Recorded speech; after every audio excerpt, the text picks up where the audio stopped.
Okay, let's give this a try. Somehow in my life, I feel like I have always been pretty good at working with my hands.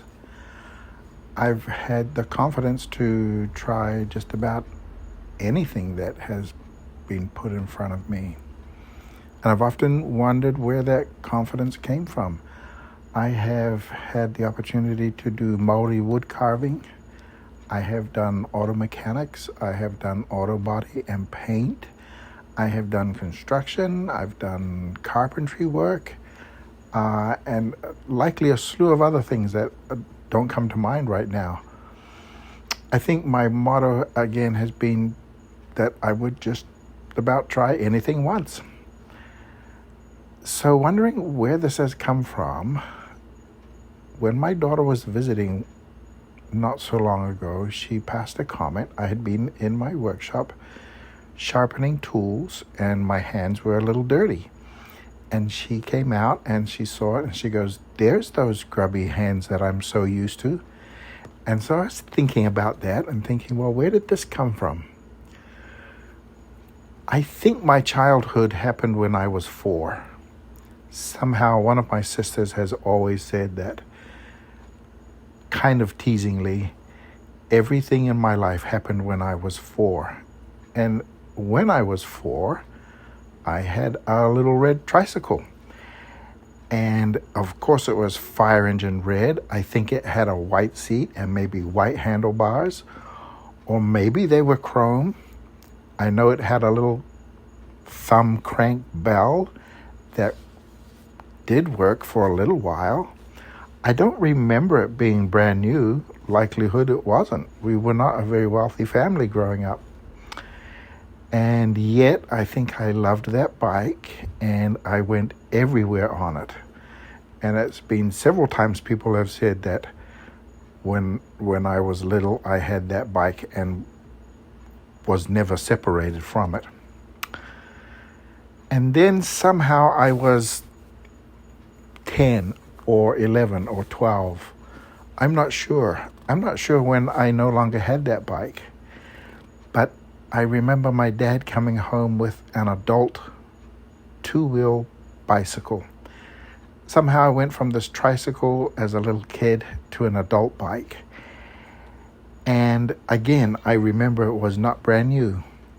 So I didn't have those 2-wheel bikes with training wheels.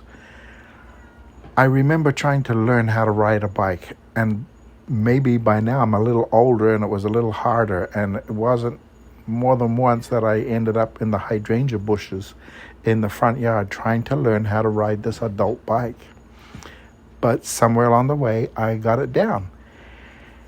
I remember it was black, and I remember thinking I didn't like it.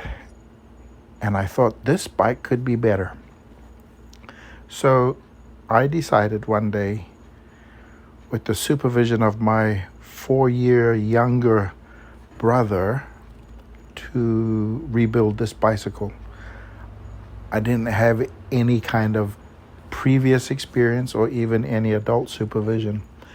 I figured that if I took it apart and laid everything out, I could put it back together in the reverse order. So I did. I stripped that bicycle down. Now, this was a bike that had 3 speeds to it, and those gears were internal to the hub on the rear wheel. And I took all of that apart. I took all the guts out of that hub. I didn't have any idea really what I was doing. I mean, I was probably 10 or 11. I remember I took everything off that bike except for the center crank where the pedals attached. And probably only because I couldn't figure out or didn't have the tools to take that apart. I took it apart, I sanded it down, and maybe because it was the only paint that was available, I painted it red. But maybe it was because I remembered my little tricycle back when I was 4. It was bright red. And I remember letting that paint dry, and I remember slowly putting that bike back together again. I don't know if I hid it from my dad. But he didn't know I had done it until it was all put back together and working. I just remember him kind of shaking his head, maybe being a little proud, but also being a little surprised that I would have tackled something of that size. My dad never really said anything to me about what I had done, but I think he must have said something to my mom, because she mentioned to me that he was actually so surprised that I had done that.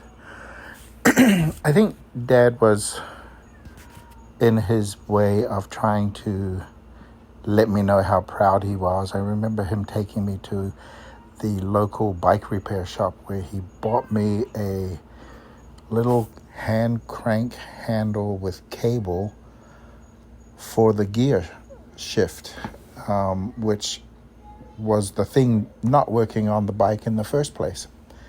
And because I had put in all that effort, he made the effort to get that last part for me. And that made my bike complete.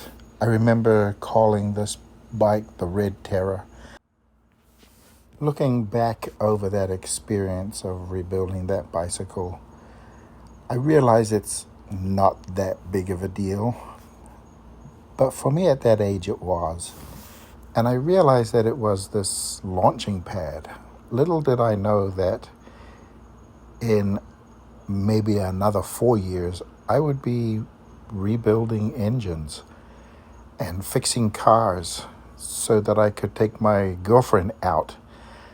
I never had a red car, but I had cars nonetheless. And knowing that I had the confidence from the experiences of rebuilding that bike and other things as I grew up, I've always had the confidence of being able to take care of my own cars, my own house, and I'm still living by this motto of I'll try anything once.